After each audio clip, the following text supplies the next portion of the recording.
In a broken wasteland, come to my fire. What's going on, metalheads? Wait, this is like the weird episode of the year, I think. That's the country heads. This one, country heads, Yeah. funkabilly, rockabilly, psychobilly metal. In a sense of a word, if it's heavy subject matter, it's heavy music, in my opinion. Ladies and gentlemen, please allow me to introduce to you the laid back country picker. Hello. hello. Out in Metal Forge land, and Jason here, Jason Gardner from the heavy metal ale horn, is here. What's that? Down here in my basement again. Down here in the belly of the ship, as it were. Yep. I didn't realize that that the ships in the Vikings and shit had drop ceilings in them. Yeah, man. I like to keep it real. Modern with some aesthetics. Hell yeah. It's good for running. Yeah, man. It's good for running my my speaker wire through there too, which it is. So yeah, that is very true. So we were starting. We kind of talked a few minutes before this. We found out some interesting things about Laidback's camera setup, and he asked what I was drinking in the big mug here, and I said Coke Zero, no bourbon, and I'm gonna change that right now. Cheers. What are you pouring in there? What is that? That would be some Buffalo Trace, sir. Oh, very nice. Yeah, we don't skimp around. We actually get the $9 airport bottles. yeah. Oh, yeah. This is a holdover. I mean, it's a wonder I still had it. It's a holdover from when I went to LA a couple weeks ago. So, and I left it in the bag and completely forgot about it. But dude, what's going on? How have you been? I'm doing good. We've had a good summer so far. We've done a couple little short run tours, and just things are going pretty good right now. Hell yeah. So I mean, short run tours. I mean, like, were we doing like weekenders a week? What's up? We're kind of going out for like maybe 10 days at a time. We've been out with Driving and Crying through the South. And we got that one finished up, and then we went out with Dash Rip Rock for a while. We wound up going to Dallas and I think Little Rock and maybe Kansas City. I forget where all we were, but I'm just doing kind of things like that where we're out maybe a week at a time, some opening gigs and so I'm headlining myself. Right on. So before we get too crazy into like what's going on, can you give everybody in Metal Forge, and most of my listeners, especially around the Louisville area, pretty much know who you are because you've been up to Louisville quite a few times in the last few years, and being a Kentucky gentleman yourself, that's things get around down here, Yeah, man. In the Kentucky area, it's like kind of like it's Kentucky's like one big small town. Yeah, you're right. I mean, you can go pretty much anywhere and know somebody. Yeah, that's so true. So give everybody a rundown of Laid Back Country Picker and what you do. Laid Back Country Picker, I guess it's been going on for about, I'm just guessing here, 7 years, I think. And it started out being just more of a like outlaw country kind of sound. And as we've continued to play over the years, I think my true colors have shown a little more, and it's morphed into more of a rock and roll sound. Because I'm a 70s rocker at heart. That's really when I cut my teeth on things like Aerosmith and Zeppelin and stuff like that. And I also too, and we'll talk about this a little more later on. I really liked it when all the and I hate to call it hair metal because that sounds like derogatory. But I was just a big fan of those guitar players that all come out in the late 80s, man, all those shredder kind of guys, and I just really dig that kind of music. And even though I'm called Laid Back Country Picker, I think you still hear a whole lot of that stuff in what I'm doing. Not that I'm a shredder, but maybe some of the attitude. I mean, I'm going to go out on a limb here and say that there's probably in the rock and metal community that when you really get down to it, there's probably in the current generation only two songs that really utilize a slide in the right way.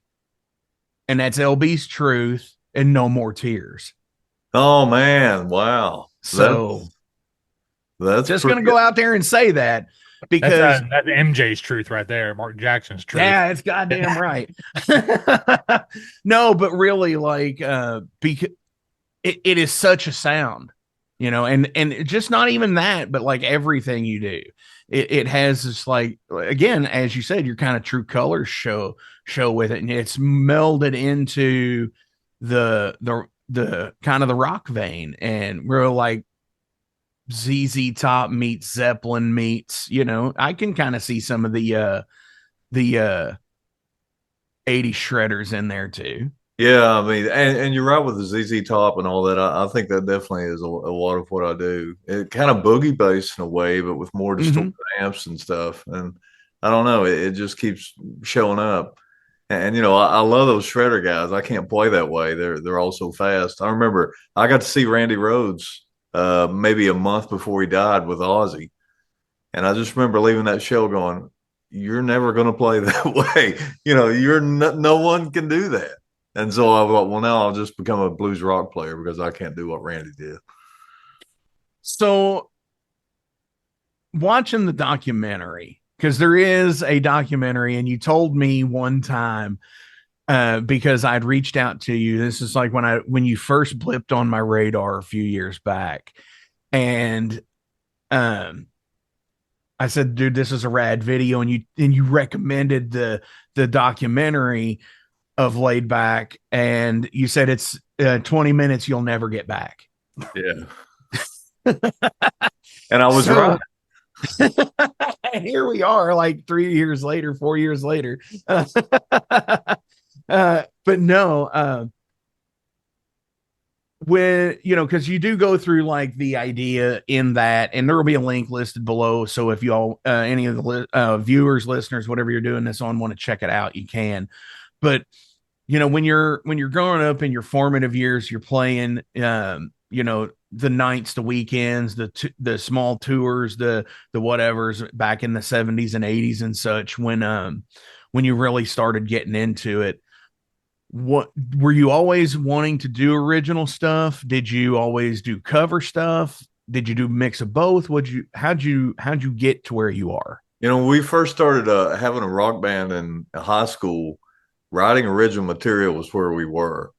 I mean, we did some covers just because, you kind of got to play some covers to have material, but we always wanted to write. The drummer in the band, everyone needs a guy who has a broad musical view, who buys albums and turns you on to things that you've never heard of before. And our drummer, a guy named Bill Hammond, was that. Like, he went to the record store, and back when that was really important, about once every week or two, and he would come back with all these imports from England and stuff of music we'd never heard. And man, he turned us on to so much stuff, which was nothing like what was going on here in Eastern Kentucky. And, we start writing songs in that vein. Like he had the first U2 album, and, we're just listening to all this. I'm trying to think of Killing Joke and all these other bands that no one had ever heard of, Echo and the Bunnymen. So we're kind of playing that kind of new wavy. You're really getting down there. Yeah. And also he was a giant Mata Hoople fan. And so this band, we would try to write songs because we thought that was important, but we also learned the whole Mata Hoople medley that they play live on their live album. And I'll never forget, we got hired to play a high school dance, and this had been about 1981. And we go there and play the Mata Hoople medley. Everybody's looking at us going, "What is this? What are you all doing?" And I got, I had like a Sound City 120 half stack, and we were just loud as a word of God. And I think there was, the kids wanted to hear Jenny Jenny or whatever the song was of the day. And we were playing all this bizarre stuff, but I've always valued playing original music. And I played in cover bands before, and you can make some money doing that, but it's a lot more rewarding to play original songs. Definitely. So when did you have the idea, obviously because of the cover band question here, when did you feel like it was necessary to make a career shift and go into teaching and stuff like that? Is, the alter ego is the day job? Yeah. It seems like I've always played in a band. That's been a constant since I was 14 years old.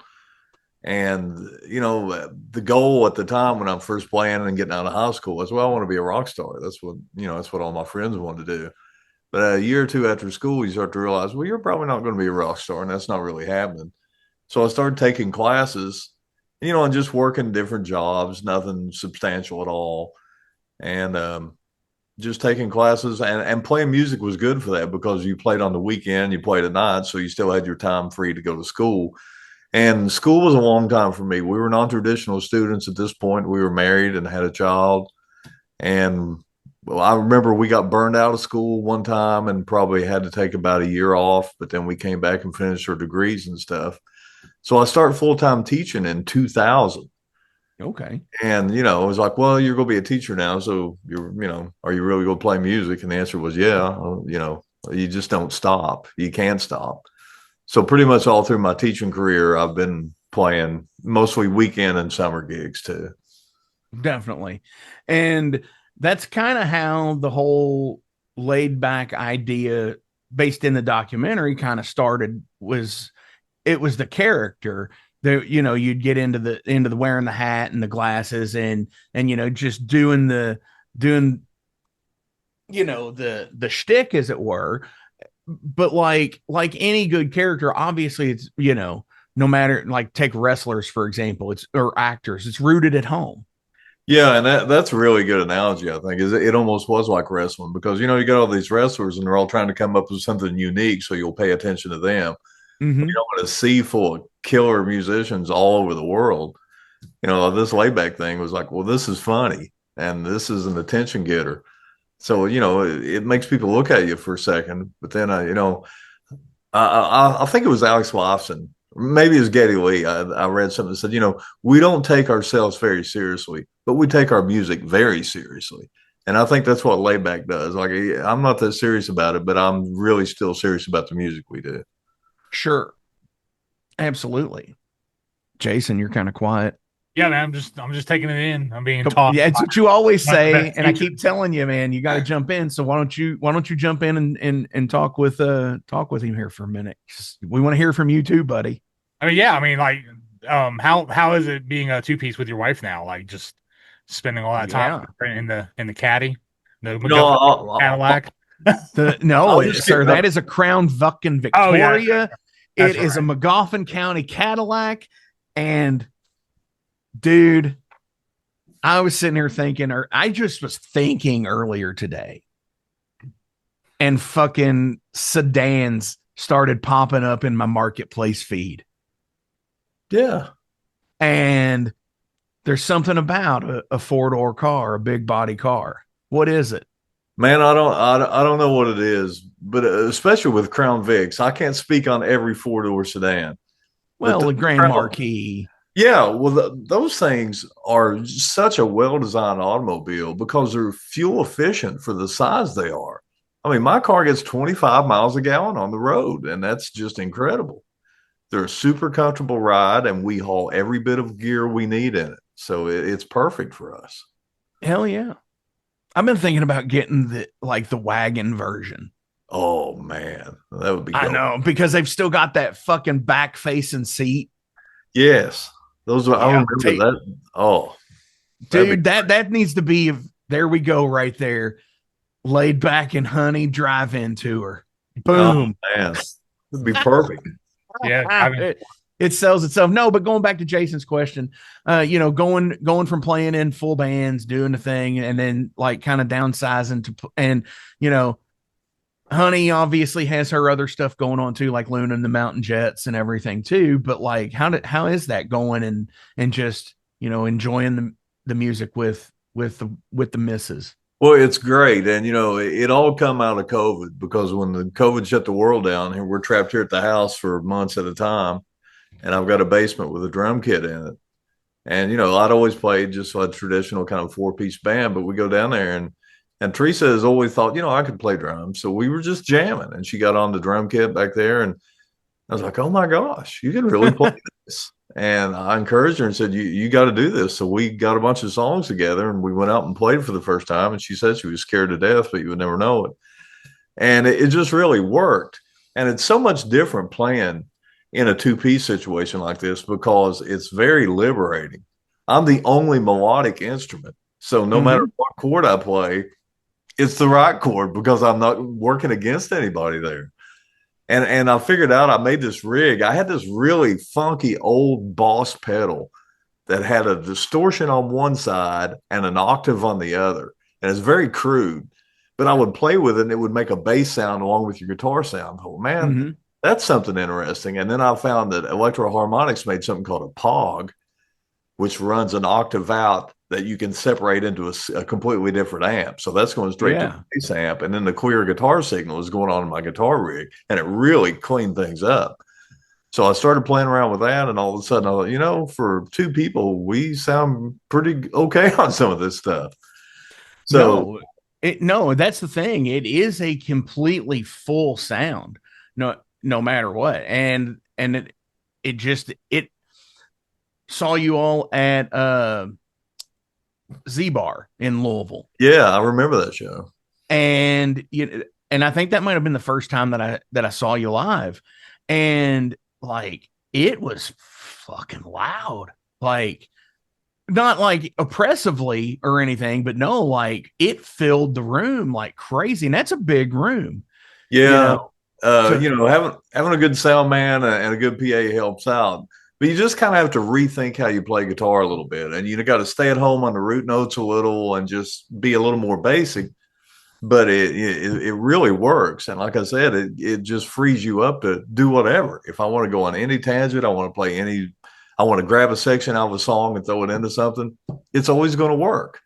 And because it's really fun. Because you don't have the bass player or another guitar player to, that doesn't, it's freeform jazz Spinal Tap edition. It really is. It's like the rock and roll because you get to do whatever you want. And with you all already knowing how each other play, it just goes that way. And that's totally cool. That's a great concept to have. It works so well. And I think I'm going to try it now. Oh, you should. It's great. And then when we go tour now, I mean, it's just Teresa and I, and that's it. And we love to travel anyway. Even when I'm not playing shows, we would just go travel and visit towns and stuff. And now we get to go visit towns. We get to play shows, and we get to go to every antique and pawn shop we see on the way. And we're just having the greatest time. It's so much fun. What? Okay, so you're going to antique stores, pawn shops. What's the craziest purchase that you've got out on the road? Oh man, Teresa, what do you think it is? Or maybe the one you're most fond of that you look at on the shelf and you're just like, yeah, I bought that. Yeah, I'll tell you, I've gotten good at talking myself out of really weird things. So I don't really buy those. I see them, but I don't buy them. But I found a couple really good guitars out there, and I bought some that were worth a whole lot of money that the guy didn't know what they were and marked them down or whatever. And it's just always cool guitars and amps. That's what I'm really looking for.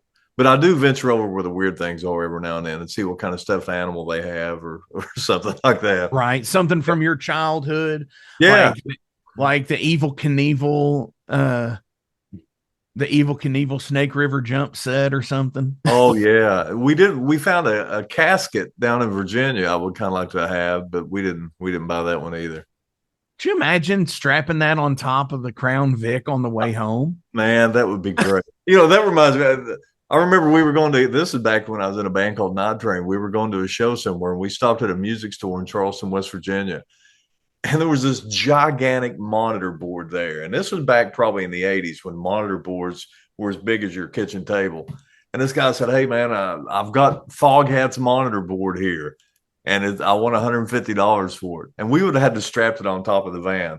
And that's the biggest mistake I ever made in my life, was not buying Foghat's monitor board. That's a thing. And it's like watching Sound City, the documentary with about the Neve console and shit like that. It's like, well, of course, it had to go to somebody and it went to Dave Grohl. But yeah, you're doing the same thing. And granted, at the time, was it outdated technology? It had probably just become outdated because Okay. things hadn't gone digital yet, but they were still getting smaller. And Okay. this thing was from here to 10 yards away, just from, and I so wanted it, but I'll let that one go. That would be, that's one of my things, like seeing some of these bands live where it's like 264 channel boards like slapped together and shit. And it's like, you're running 100 and fucking however many, it's like, geez. Yeah. It's, and then in the back in the day, when it was all quarter cables and shit, I remember getting some of those, like those, like Tropics or whatever, like some off brand that somebody was like building out of their garage and shit and putting oven knobs on there. Oh yeah. And just weird stuff. And it'd be like all like no XLR. None of that just stuff. quarter-inch in. All quarter-inch in, yeah. And it's I'm glad I don't have any of that stuff anymore because for one, it's heavy as hell. Oh, it is. Yeah. I do have a couple of fan questions here. All right. Also. And Jason, you might dig these as well. Yeah. Damien would like to know what it was like to play with Deep Purple and LA Guns.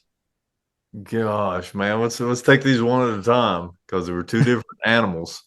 Hell yeah. We played in Europe last summer, and a promoter had me on a big festival with the LA Guns was on it.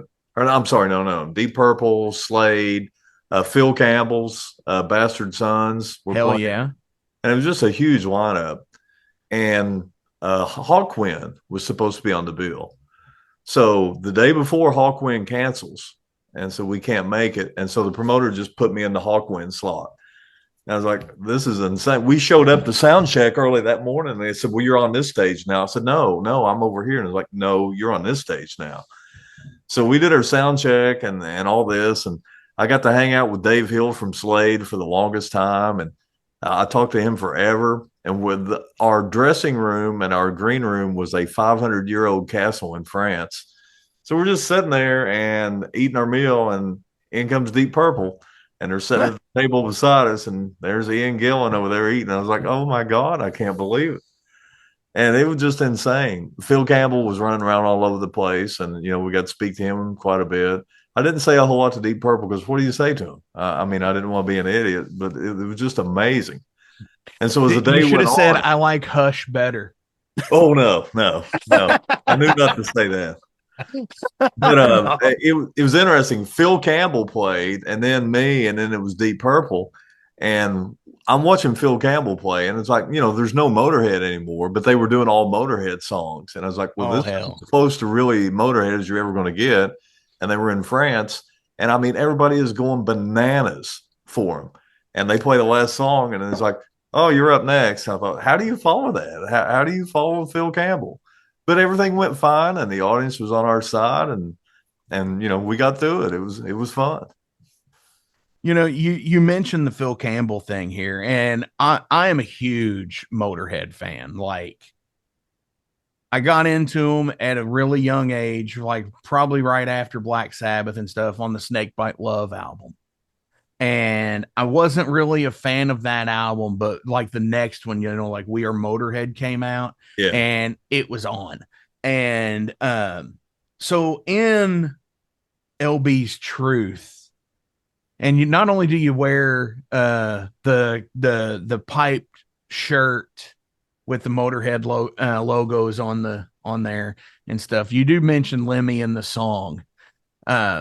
So if I could ask, behind the artist thing here, and I, dissecting lyrics, that second verse, when Jimmy Age took me to that place up in outer space, I still see his face. The Motorhead put him on the bed, but like Lemmy said, they're all dead. Dude, crazy, amazing, poetic lyrics. Like, what are we talking about here? Because I have an idea, but I don't know if my idea is the same. Well, you know, the whole Jimmy H, of course, it's Hendrix, and he was just so trippy and so great. I remember getting that first album, and especially like the song "Are You Experienced" and how great that guitar solo is. And I mean, it's just so like all other mortals were down here, but Hendrix was up here, man, with what he was doing. And I just, that really left a mark on me, listening to Hendrix play and the way he just went where no one had ever gone.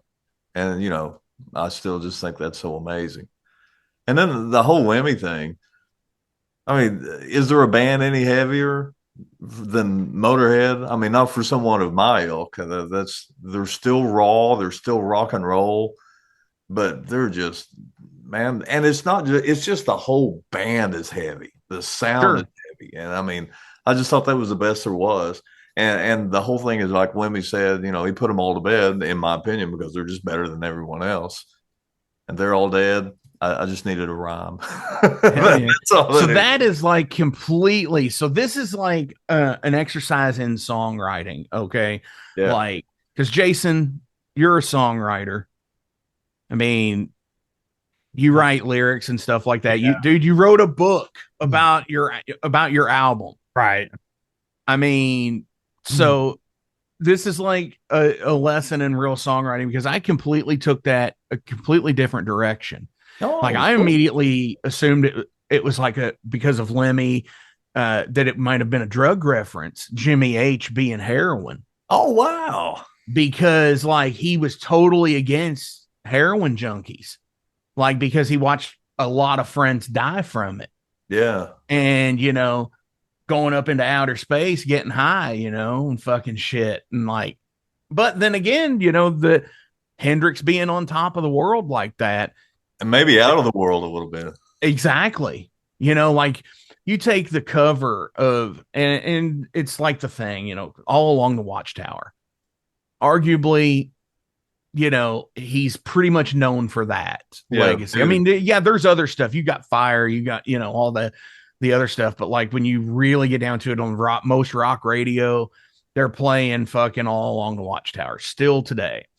But like when he comes out of that solo and just screams All Along the Watchtower, and you get that echo of like where it comes through the pickups and shit, dude. It's the greatest cover ever, isn't it? Probably. I mean, I don't know. Back in that day, that would be a thing. It's like, okay, so if you want to go covers, All Along the Watchtower or With a Little Help from My Friends. Well, you're right. You're right. Yeah. Don't forget, we haven't heard the metal cover. Laid Back has been teasing us about too. So that might be the greatest cover. Heard yet? We toyed around. I'll just go ahead and tell you. I wanted to play. What's the Sabbath song we were playing? Hole in the Sky. I was trying to play Hole in the Sky. Yeah. Hell yeah, dude. It's a fucking great song. It is, man. And we noodled around with it some, and we played it. We didn't play it out anywhere. We just kind of rehearsed it. But I don't know. It just didn't seem to be where I wanted it. So I kind of backed off of it. We've been doing a Ramones song now, which isn't really metal, but it's kind of speedy. No, I mean, they lay the groundwork. And this goes into the next question that Damien was asking too, was how do you, when you're playing a mixed bill show versus a straight up country show with country artists, how do you, when you're doing it, do you prep differently, I guess? Not really at this point. I think most venues that hire us or promoters that hire us, they know what we are now. And maybe the audience doesn't know. In fact, a lot of times the audience doesn't know, because I've had a lot of people, especially on this tour opening up for Driving and Crying, at the end of the night, people come up and say, look, you were called Laid Back Country Picker, and you guys walked on stage, and we didn't know what to expect. And we were going, what is this? But then at the end of the night, they're on our side. It's like, it's not what we expected, but we like it. So we're not really, the only thing I kind of do different is I think the Bela Lugosi. I think if I'm in too much of an uptight gig, I won't necessarily play Bela Lugosi. And I've pulled it out of a couple of shows, and even Teresa will go, don't do that. You need to play it. And it turns out probably every time I play Bela, I get a big response for some people. So we don't really switch it up a whole lot. Right. Well, I want to talk about, because Damien asked this, and by the way, Damien rocks, man. We love He him. does. Right. I've known Damien, oh my God, 20 fucking years at least. Oh yeah. They're so good, man. They come to all the gigs when we're in Louisville, and it's Yeah, just it might as well shout out to Damien. He is a friend of the Metal Forge. Damien Thorne, Melinda, thank you all for. oh yeah. I made sure I actually solicited those questions because I knew he would want to be involved in Spirit, because I wish he would get back out and play some music. But yeah, he definitely needs to, man. he does. It'd be nice to see him back in the scene again. Yes, absolutely. It'd be good for him and the scene. I want to Damien, now you've got to do it. I want to talk about Tracy Guns before we move on. Sure. Because this is such an insane story. I'm posting stuff on Instagram all the time, and I just noticed that Tracy Guns started liking some of it. He's got a little blue check mark by his name. It was like, is this really Tracy Guns? And so he'd said a couple things. So I sent him a message about something, and we just started having a dialogue back and forth. And I'm like, man, this guy's really cool. And then I saw they were coming to Beaver Dam to play with Rat and Slaughter and a bunch of band, Vixen. And so I messaged him, said, hey, I'm going to come to the Kentucky show. And he goes, man, I got you taken care of. Just come on down. So then a day or two later, I get another message from him, said, hey, do you want to get up and play Rip and Tear with us? I was like, is this really Tracy Guns? And so I said, yeah. So I learned it, man. And I show up down there at the gig, and we sound check. It's about 11 in the morning. And, man, they're just playing loud. Oh, my God. It was like JCM 900s everywhere. And it was just so cool. And we ran through Rip and Tear, and he's like, oh, this is great. We're on. And so all day we hung out. And, I mean, he is such a nice – I can't say it enough what a nice guy Tracy Guns is. And he made me feel so comfortable. So when it came gig time, I got up and they brought me up, and, it was one of those weird things. Here's LA Guns, and they look very LA, and here's Way Back Country Picker. And we played Rip and Tear, and it was just a ton of fun. Dude, I saw the video of you doing that, and I was like, dude, I'm so glad that you just dressed up as Laid Back and got up there just like you would your show, because you look so out of place, but it was so fucking awesome. Yeah, and that was the cool part about it. Yeah, I asked Tracy, I said, man, is it cool to be Laid Back? I said, oh God, yeah, that's what he wanted. So it was awesome. But here's the thing, though, when like we said earlier, like the whole wrestling persona thing. I mean, when you look at some of that old documentary stuff about the old LA scene and stuff, dude, you fit the image too. They back in the 70s and stuff, the dudes with the chops that were out on the strip and shit, man. Well, I mean, you totally fit the older LA scene and stuff. So yeah, I mean, it makes sense. It's like the snake eating its own tail here. It's not 6 degrees of separation. It is. And I got to tell you, man, Tracy, we're pretty close in age. I'm just a year or two older than him, but we're in the back. Like, we got this whole dining area we go to, and we're sitting there eating lunch, and we're talking to, and I can't think of his name. You'll know his name. He's a bass player for Slaughter, and he says that he was the guy that brought Ozzy and Randy Rhoads together. Dana Strum. Yeah, I've heard the name. So we're talking to Dana Strum, and he's telling the Ozzy story. And two guys walk in to join us for lunch, and I immediately recognize one of them is Carlos Cavazzo from Quiet Riot. Right. So I jump up, and I'm like, hey, Carlos, man, I'm a big fan. Nice to meet you. And the other taller guy is standing there, and he sticks his hand out, and he goes, hey, man, I'm Warren. And it was Warren DeMartini.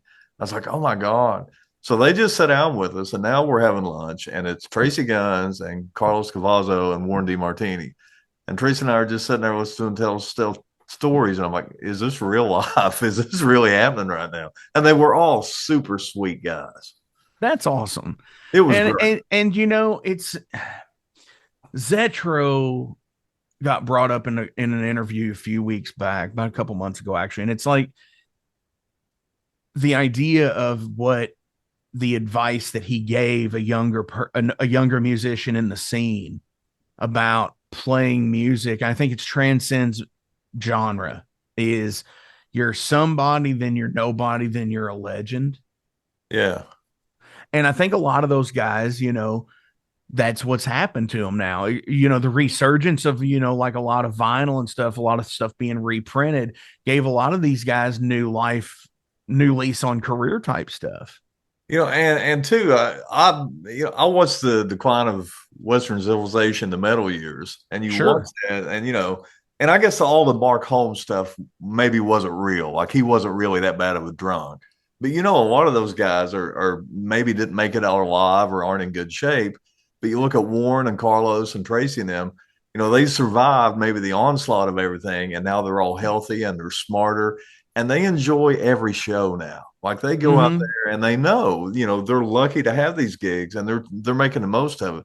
And I got to tell you, LA Guns is on fire right now. I mean, they sound so good, and I'm calling them Rat, but it's really Stephen Pearcy and Warren DeMartini.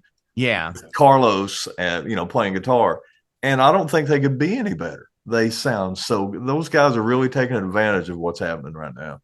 Yeah, I think they're actually referred to as Stephen Pearcy's Rat. Yeah, whatever it is, man. It's something like that. Like and I know there's a lot of Steppenwolf, and there's a lot of legal stuff, I guess, going on with Rat, and they can't say Rat, but they really sound good. And Tracy, everybody was good. I think every time we bring up a Jeff Tate's Queensryche or whatever, did he do that? I think it's just Jeff Tate now. I think it was at one time, but now I think it's just Jeff Tate. But but we always bring up the Great White Incident because it was I can't remember his name now, but it was his Great White. Jack Russell. Jack Russell. Yeah, that's it. I think Jeff Tate actually was calling himself Operation Mindcrime for a while. Yeah, when they were doing that album full, I think he was just touring as that album title. Definitely. All right. Hey, real quick before we change to. Oh no, we're not going to switch yet. Okay. All right. Yeah. Go ahead. Yeah, I just wanted to laid back. I know what you mean about playing shows that you're kind of what the fuck is this kind of stuff, because we my band opened for Y&T back in 2017. Oh yeah, at the Gray Eagle. And so that place well, yeah. Dude, we sold our highest merch count ever on that show. $12. Some off sound check. I was some lady was like, "Can I buy some of your stuff now before you sell out?" I was like, "Okay, we'll sell out," and we almost did. It was awesome. I couldn't believe how well we went over it, and we were pretty heavy compared to Y&T. I mean, they're classic rock and stuff, and we're doom metal with some power metal thrown in. But yeah, those mixed genre shows are the best ones. Yeah, they seem to be. And again, a lot of these shows, I don't know what people are going to make of us. But we need okay, Jason. Where I'm going to go with this. Next year, we need to talk to Josh. Get laid back down there. Laid back on Doomed and Stoned. What is that? It's just Asheville Doomed and Stoned Fest. It was the first year for it this year, and hopefully, if he does it next year, hopefully, we need to get laid back on there. I have mentioned your name to some people asking about if I knew any good bands that have a festival that would be family friendly. I was like, yeah, I actually know one of them right now. Laid Back Country Picker. He can play anything. Family friendly, state fairs, these county every Friday, first Friday kind of festivals, stuff like that, So yeah, I've put his name out there quite a few times. Thank you. That's a good one. Have you ever played the State Fair of Kentucky? Well, what we did is we would go down. I had a friend who ran the I forget what it was called, but it was for all the tourism directors had this area, and they're looking for entertainment for the rest of the year. And we would go down there and play. We did it 2 or 3 years in a row. We would set up and play maybe 3 or 4 days inside the fair, not on the big stage, but just inside the fair. And man, I made so many connections, got tons of gigs, and got to know a lot of just the people who run tourism who are looking to book shows in their town throughout the year. And it was really beneficial to us. Hell yeah. See, that's the thing, man. And I'd like to play the fair for that reason, but going to some of the old shows there, when the old Cardinal Stadium shows. Oh, yeah. That was some fun stuff. Saw Nugent there one year because what time period? Oh gosh, 2010. It was before they tore the Cardinal Stadium down. So, but no, I saw Willie there. Oh wow! Actually, yeah, and it was the anniversary tour of the Willie and Family tour. So it was such a fucking great set.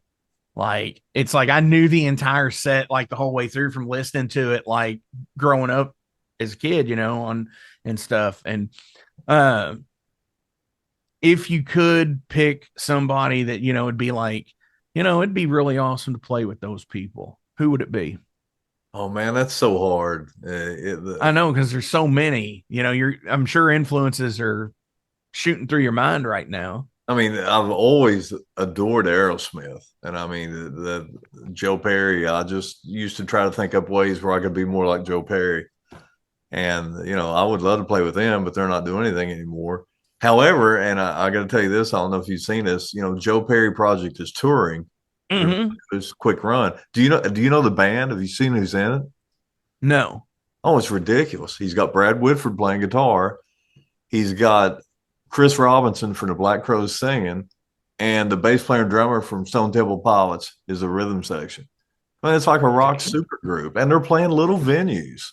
So I got tickets to see them in Toronto because we're playing up there in a couple of months anyway. So I'm really excited to see that. You know, I'd like to tour with Joe Perry. I'll just say that. If Joe wants to take me on a run, I'll go. I always thought it'd be cool to play it would with. be a great deal. I mean, I think y'all'd flow well together. Actually, You know, I don't know. You never know. No, I mean, because like even his playing style, you know, he has, you know, especially in the early days, a lot of that blues rock stuff going. Well, I mean, a lot of the way I play, especially my slide playing, is a lot like Joe's, because Joe was just trying to play like Johnny Winter, and that's really how I play slide too. Attune to an open tuning and just go at it, you know, and that's what Johnny Winter did. And every note's not perfect, but you know, it feels good. And definitely. And I think it'd be fun to tour with Joe or Reverend Horton Heat. I always thought that would be. That's what I was gonna say. If that's my wife's like dream tour is Horton Heat and you guys. We almost did it. My agent hooked me up, and I think we were going to get a couple gigs, but I was still teaching, and it couldn't work out. But now I'm not teaching. I probably need to try and make that happen. Yeah, I actually saw him for Motorhead in Cherokee, North Carolina, at a bike rally. Mm-hmm. That's the first time I ever heard of them, and they were touring with Motorhead. So they toured a lot together, actually. I'm sure you've seen his version of Ace of Spades, haven't you? Mm-hmm. Yeah. That's the best one. No one's version, in my opinion. Well, you haven't heard my band's, but no. No, I haven't. I'd love to. I love the Reverend, man. He nails it. Oh yeah, absolutely, dude. Like this one would be cool. Like I'm a Junior Brown fan. Oh, me too. I mean, like that would be a good one, especially because like, dude, y'all doing dueling fucking slide guitar, him with the monster, and dude, that'd be crazy. Yeah, I'd love to see you. And you know, Junior plays loud too, man. I saw him times in the theater, and he had these real Queen Fender amps just wide open, man. So that'd be a lot of fun. Damn. So what do we got going on for the rest of the year? In October that you can talk about. Okay, you know, I'm trying to think. You say this is about August right now. Is that where we're looking at? Yeah, we're currently in August. You know, we're going to be. I'm at Whispering Beard in September. I'm playing with Driving and Crying in September down in Maryville at the Shed. Got a couple of cool things like that going on. But I got to tell you, in October we're going to Australia, and I'm really excited about that. Laid Back Down Under. Oh yeah, that's like a movie right there. You know, it may be. Yeah, we're there. This might be a knife, but is it a McGoffin County Cadillac? Yeah, dude, I can't wait to see the videos of like Laid Back riding on top of a gator. Say, hey man, I got a show to tell you about. Well, Honey will be filming it all. Sure. Yeah, I could see. If I may do a crude impersonation here and be like, hey man, that's the real kangaroo right there. Hey man, if you don't show up to this show in Adelaide, I'm gonna punch this kangaroo right in the face, and there's nothing about it.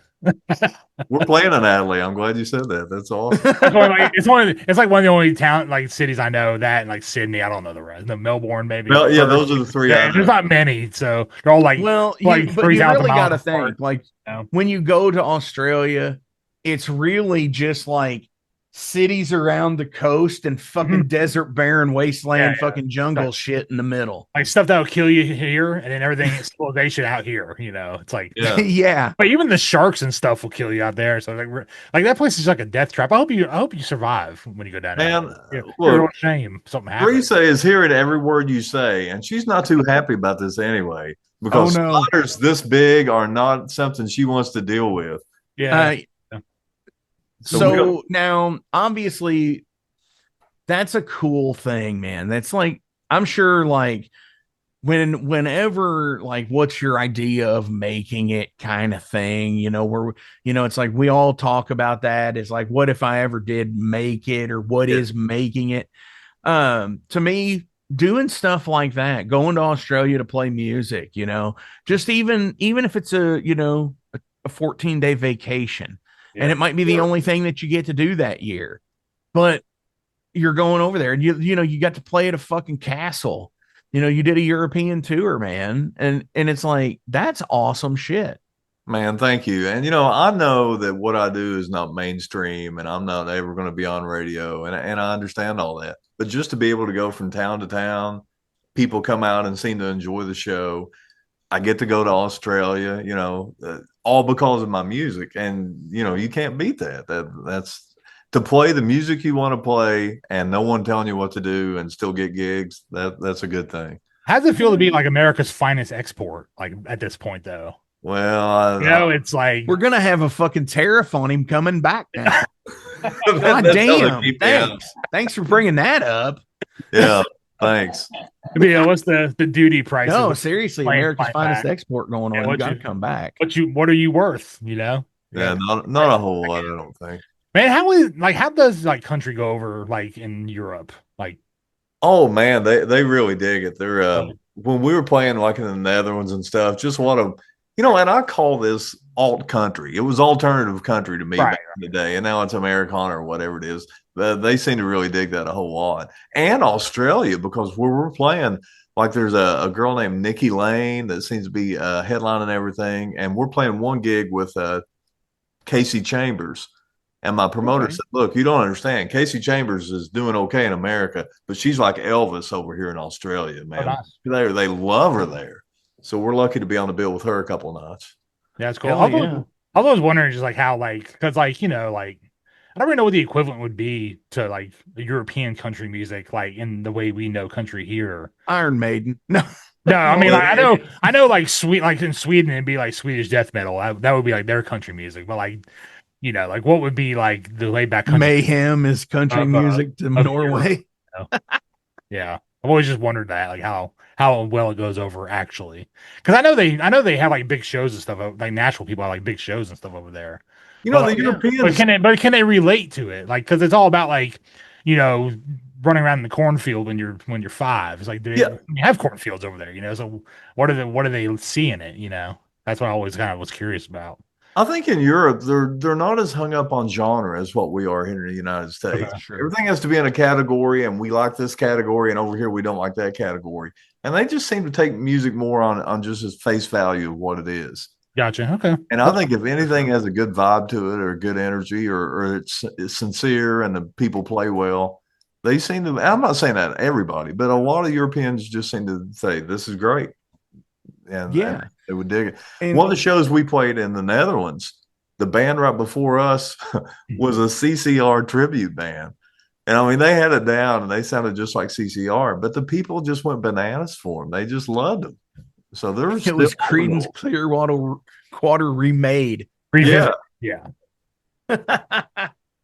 Oh, and I'll tell you, and here, just speaking of, which this shouldn't surprise anybody, the promoter put us on a bill with an AC/DC tribute band in France. And what were they? I forget what they're even called. So we get there to do our sound check, and there's a giant PA set up, like a festival-sized PA, and a gigantic black top area for the crowd. And I just looked and said, I think they're pretty optimistic about how many people are going to come to an AC/DC tribute show. Well, when it came showtime, there was 5,000 people there. And we opened up for them and we played our set, and then they got up and I mean, they dressed the part and they did all the AC/DC stuff great. And people went bananas for them. They just loved them. Jason and I have very polarized opinions of the tribute band thing.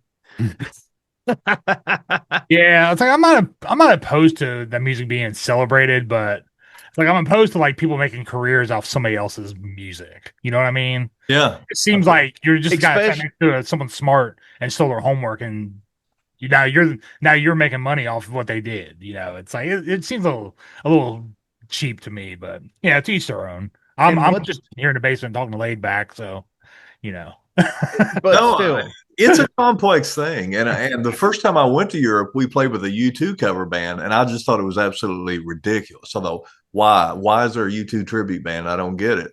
But in Europe, that's a lot bigger thing. And I see in America now, I think it's starting to grow more. And yeah, people like them. It's very bizarre. And I got to tell you, the AC/DC band, those guys couldn't have been sweeter. They've been doing it for 20 years, and that's how they make their living. Mhm. Angus Young, and it is. It's Right. kind of bizarre. It really is. And the thing, I guess, where I think it's a faux pas thing is because a lot of these bands, take Black Sabbath, for example. Yeah, we look at Black Sabbath now, seeing like the magnanimous aspect of what they were, and what they have become. But you got to think, up until Sabotage, they were fucked. They got fucked out of everything. They didn't own their houses. They didn't own their rights to anything. It was all through the management.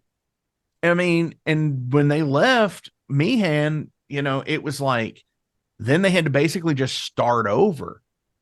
So, I guess bands that get that, you hear of tribute bands that make an amazing career, covering somebody else's live show from back in the day when, some of those bands, really could have had a problem, probably didn't make a lot of the money that these bands today make. And they're doing the exact same thing. Yeah. I didn't know Sabbath had those kind of troubles. Oh yeah. Oh, there's Yeah, a bunch of them. Yeah. Yeah, and honestly, it took signing with a mobster to get it fixed. Well, that seemed to be pretty effective, doesn't it? Yeah, it was Sharon's dad. Oh yeah, yeah, he's pretty notorious. Yeah. Yep. Yeah. So you're sitting in a car, and you're sitting in a Mini Cooper with Alice Cooper and DB Cooper. Where are you going? White Castle. I mean, there's no doubt. Where else would you go? Cooper Town. Oh, Cooper's department store. Well, Cooper's department store. Now, I guess we go to Cooper's Town. We could go there, but we're gonna stop in a White Castle for sure. Yeah, and DB Cooper's buying because he's loaded. He is. He jumped out of that plane with all the fucking money. That's it. And see, that is such a reference that, like, I'm sure not a lot of people really get today, like younger people, because it's like, as time goes on, those things, like, not everybody's remembered like a Billy the Kid or something like that, Well, I feel good about it because I've had a lot of younger people come back and say, I had to look him up. And that's that's a wild story. So that's cool. They went back and dug up a little history. Did the research. That's cool. Yeah. Yes, it is. It's very cool. And show me your forearm. Show me your forearm real quick. We were talking about it. That's awesome. That's Cooper. Yep. That's Cooper right there. Very cool. I got the same eyes. I did that. So I did it right there so I could do the fucking weird, like, Bruce Dickinson thing. Yeah. Looking at through the Cooper eyes on my arm. Perfect. It's so cheesy. I'd like to do a song for you right now called LB's Truth, and don't you ever forget it.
old James Brown rolled into town. He brought the funky sound and everybody got down. The Stanley Bros went nose to nose. They played 1,000,000 shows and kept them on their toes. Yeah!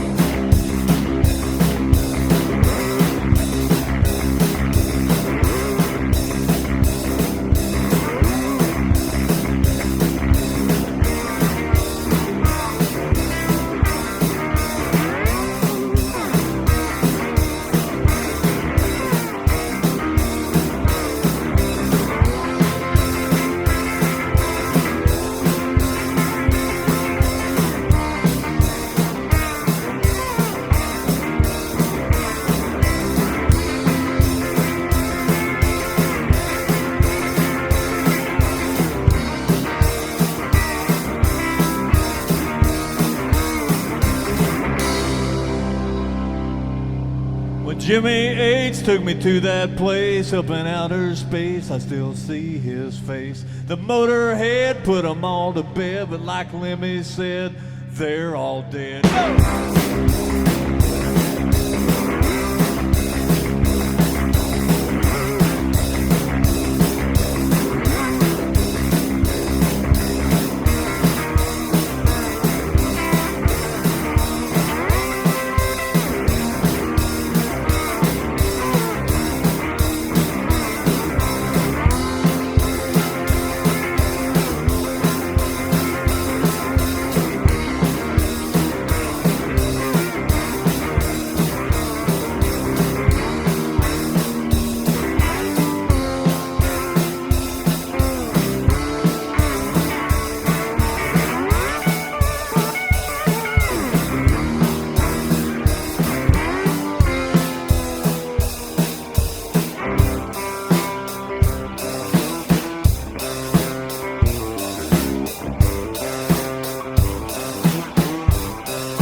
Still rolling. This is Three Sheets to the Wind. Thanks for watching my episode. I'm the Way Back Country Picker, and this is Honey back here on the drums. We've just had the greatest time playing music for everybody. Three Sheets to the Wind is a wonderful organization, a nonprofit that partners with other nonprofits to raise money for worthy causes. I've decided to choose the Lawrence County Humane Society here in Louisa, Kentucky. They do great work, and there's just so many little animals out there that need their help, and humane societies and shelters all over the country are really hurting for resources. So there'll be a way for you to tip online after this broadcast. So if you can afford anything, please help out, because you're helping the little animals out, and you're helping Laidback out, and you're helping Three Sheets to the Wind out. You're helping everybody out. Thank you so much. But we say it derailed and whatnot, and the whole show's pretty much derailed, as you've seen. Jason, you can go ahead and ask Laidback a couple derailed questions. Yeah, man. My first one is what do you think the last cassette tape you bought at a truck stop is? Probably a Gene Tracy comedy thing. Yeah, I'm pretty certain that's the last thing we brought at a truck stop. That's cool. Dude, that was pretty quick. Like, I thought you would think about that for a second, but yeah, you were right. You just hit one I know, because we were big Gene Tracy fans, and I just got to clarify: there's Gene Tracy and Gene Tracy Jr., and it's not Gene Tracy Jr. He's not funny, but the original Gene Tracy, that's probably he's not funny. He's not. I know. That's cool, because obviously it's the gimmick. So the thing, and there is a bit of comedy in what's going on, because bless her, Teresa dressed up as Honey looks just almost as if she's just doing this out of convenience, that she's there sometimes. because of the straight laced face. Like, what are we doing here? Oh, and that's a great description. And I love it to death. And So hurry up and let's get this over with so I can clean the oven. Yeah, exactly. But you went straight to a comedy tape, and that's cool because like I love like stand up comedy as well. Like I'm a huge George Carlin fan, Richard Pryor, Red Fox, all those fucking almost X-rated comics back in the day. Were you into the Jerky Boys? Yeah, that stuff was great. Yeah, I just mean, remember there was a Jerky Boys movie not too long ago. Like Ozzy plays their manager. Yeah, that's what I'm saying. Like he was the manager. I remember that. Yeah. Oh, I didn't know this. Oh, really? I thought, yeah, there's a Jerky Boys movie. Yeah. Well, there we go. Thanks. You gave me something to do. Dude, Helmet's in the movie, and they do a fucking badass cover of Symptom of the Universe. And it's like total fucking cool shit. Yeah. Well, that would be a good cover for you guys, actually. I mean, yes, it would. That yeah, would I mean, the driving beat, not necessarily the fills and stuff, but the driving beat would be right up Honey's alley. Actually. Yeah, we'd have to get our own arrangement because there's some stuff you can't do in the 2-piece. But you're right. That would be. You don't have to do the middle, like the kind of like the hippie. Yeah. No, dude. Yeah, just like the Symptom of the Universe, you got to do the acoustic part. Oh, at the end when it goes off. Yeah, when it's like dun dun dun dun dun dun. Yeah, like you play that on the harmony, man. Oh, that'd be great, wouldn't it? Oh my gosh, that'd be awesome. Yeah, let's get this fucking Supernaut would be a good one for you. Oh, that may be my favorite Sabbath song. That's so good. Supernaut and Snowblind for me. Did you see the Mastodon cover they did at the show? No, that's pretty good. I mean, there's no vocals because like something happened with the PA, or I don't know if it was the PA or the streaming mix, but like they don't have vocals on the song until like the last verse. But it's good. Yeah. Well, I think Volume 4 is pretty much a perfect album. Isn't it? It is. Yeah. I've got a couple of drum tracks for some Sabbath songs. I might have to say. Have you ever made Honey crack on stage, like smile?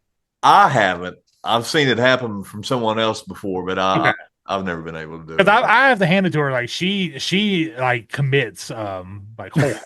Like even when we got our Christmas photo taken with me and my wife and you two, there was no smiling. I don't know if it was because stand next to her or if that was just Honey being Honey. But yeah, she held that line. She held it pretty tight all night. Oh yeah, like during the performance, I mean, she's 100% in. And then at the end of the show, when we go to the merch table, she's sweet and smiling or whatever. But if you want to do a picture, she's right back to Honey. Yeah, I didn't even tell my wife to find that. I'll have Mark post it. Yeah, in this podcast. Yeah, we'll make that the thumbnail for this week. Yeah, man. Jackie has it. I was gonna ask you something else too. I forgot what it was now. We asked about cassette tapes at the truck stop. So yeah, do you even miss the act of like spinning those like big reels around, just seeing what's in there? It was fun because you just never know. Yeah, you don't know what you're going to find in there. Like, man, I've been always needing this George Thorogood greatest hits or super hits or best of or super hits, whatever super it is. Hits. Yes, super hits are the best because like Mott the Hoople super hits there. Yeah, but the funny thing is, you used to never. Hits, dude. What's that, Jason? I'll name your next album super hits. No, that's not a bad idea. And actually do the gimmick, where it's the cover like that. Yeah. That's like CCR. You would always find Chronicle and that fucking like weird super hits for Revisited. Yes. And that's it. You wouldn't find like that one rare copy of like Cosmos Factory or anything. Chronicle 2 is actually my preferred. Because it has like the best B-sides on it and like Graveyard, Great Tombstone Shadows on that. Oh, that's like, great. That's like probably one of my favorite CCR. And that one's hard as shit to find. I have it, but I can't find it on vinyl or anything. Like I have the CD over here, but that's awesome. Yeah, I can't find the vinyl to it. I'm glad you brought that up because I'd forgotten about those big racks of cassettes, carousels and shit. Oh yeah, we would go through them every time. Yeah, man. Yeah, it's fun. Oh yeah. Just to see what's in there. Like you might there's something you might have just forgot about. It's like, dude, Gene Autry's country classic Christmas album. I gotta have this Asia you know, or something. You know? That's right. There it is. You know? And it's the one that has it's got the first 2 Asia albums, and it says the little nice price sticker on there for $7.99. $7.99. The nice price. That's old school. Hell yeah. I miss best truck stop for food. Well, the best isn't here anymore, and it was a Smoky Valley truck stop in Olive Hill, Kentucky, but it's been out of business for quite some time. You know, I had this discussion with Driving and Crying. What is the one they like? Is it called Wawa? Oh yeah, They love Wawa. We just got one here in Clarksville like 3 weeks ago. Oh yeah, so I guess they're phenomenal. You know, I'm going to say it's hard to beat. What's the place we go to here, Teresa? Where you order the food at the kiosk and Sheets. Sheets. Got one down here. Yeah. Sheets. Yeah, I've heard good things about Sheets. Flying J used to have fucking great food back in the day. Really? Yeah, I always liked them. Dude, they'd have it'd be like the roller grill, but it'd be Polish sausage and be like a foot long on a stick. Mm-hmm. You know, my Flying J close to here has a Denny's in it. So I think they pull back on what they're letting them have out on the rack, so you'll go eat at Denny's. Maybe I'm wrong. But, you know, no, they're the one up close to me does. Super America or Speedway. What are they called now? Is it Speedway? Yeah. Man, used to be Transport America. Yeah, their roller dogs and stuff are always top shelf too, especially about 2 in the morning. They man, they hit the stride about when they have skin that looks like Hulk Hogan. Hey, you know it's done. Yeah, the gas station cuisine at 2 a.m. is like it's pretty top notch. You know, and you can spend $30 there before you know what you did. Yeah, dude, we stopped at a truck stop on the way back from my in-laws in South Carolina, and my daughter had never really seen a gas station that had like all the stuff. And when I showed her that you could like put cheese on nacho chips, like self-serve, she was all about it. But the bad thing was the damn cheese was broken. So I opened up a bag of chips, put it in the tray, and I went to go show her the magic of the cheese. It there was nothing in there because it was busted. So I had to like break her heart. Oh man! So we just got So I just got some hot dogs instead. And I think she got like ice cream or something. You know, she was I'm gonna be that guy. All in. I want to be that guy, Jason, and say that is better. That experience of just the nacho cheese being broken is better than the experience of doing the thing, getting the chips, putting them in there, and getting the cheese, and it just goes. Yeah, like 2 or 3 like little drops of cheese come out, and then hopefully, there is a chili next to it. Well, there was, but I wasn't willing to risk that because we still had 2 hours to go. No. Yeah, because that chili in a bag's pretty sus, isn't it? Yeah, I was like, nah, I'm just gonna throw these chips away. If they say something, I'll pay for them. If not, I got away with it. I'm not doing it. Well, have you taken her back and gave her the right experience though? Not yet, because around where I live, there's really no gas stations that have like that kind of like selection. So I need to go like into like Asheville and like find like a Circle K or something. There you go. Sure. Yeah, so that's why. Well, here's something, Jason, that's kind of crazy. For sure. And laid back, you probably know about this. Not necessarily just a truck stop experience, but like when you're driving around Chicago and you've got those Oasis stops where it's like when you're on the interstate, they've got these things so where instead of getting off and going into town, they've got a gas station, and it's like, and then they've got like all in one confined place, and it's like a Burger King or Rally's and and they've got all of those, and those are wild as hell. I've seen a couple of those. They have like a Dunkin' Donuts in them too, and just but it's like, and then they have like the truck stop stuff, like where you can get your Road Atlas if you still use one, and you should. Yeah. I mean, do you have a Road Atlas in the Crown Vic? Absolutely. Fuck yes, right Absolutely. Answer. Right, I knew it. How many oil changes do you think had that Crown Vic's had since you've been touring? How many what? How many oil changes do you think you've gotten? A lot, man. None. No, I'll take care of it. It's to the point where I'm doing it myself. It's so expensive to take it to the place now. Mm-hmm. And I'm just buying that real high mileage oil, and I'm just changing it myself because we're putting a lot of miles on that Vic. Yeah. Dude, mate, You need to hit up Valvoline for a sponsorship. Oh, I would take it if they want to throw one this way. Hell yeah. I'll Shout put a out beat right on the Valvoline. door. Yeah, come on. Changing gears now. Hey man, this is a laid back country picker, and I'm talking about high mileage Valvoline. Yes, absolutely. I got some more to tell you about. You just wouldn't I got some oil you won't believe. Changing gears now to non-truck stop gas stations called Buc-ee's. What's your go-to item? Yeah, here first off, my daughter is all about Buc-ee's. She's one of those people. She would get her paycheck and just go to Buc-ee's and reach it to them and just take whatever. I haven't had a lot of stuff there, but the Buc-ee bites are pretty hard to beat. We would get Buc-ee bites and go down the road. I hear the brisket's phenomenal. I've never had it. It is. It's expensive. It is. Dude, you want to spend, adjusted for inflation at this point, it's probably an $18 or $19 sandwich. Used to be 15. Used to be $15. But it's any 3 meats on the menu. Oh wow. And you go brisket, turkey, and just whatever random thing. I like the sausage actually. The Polish sausage that they have. Yeah, we last time we were there, we took our kids to the zoo in Knoxville, and we got a hotel with a pool, and we didn't have any swim trunks for my little 3-year-old. And she's like, "Oh, we'll just stop at Buc-ee's to get some." I was like, "Yeah, okay." And sure enough, she knew exactly where they were. There they were. The bucket. We got them upstairs. They're always there, ready to go to the pool. I've got a pair of Buc-ee's swim trunks. Oh no, shit, Yeah, I really do, dude. Awesome. The onesies that I can't get over that. Like the fucking the fleece Buc-ee onesies. We'll probably have one. Jackie's been talking about making a trip, so we'll probably have one soon before the new kid arrives. I'm sure. Oh, that's brilliant. Yeah.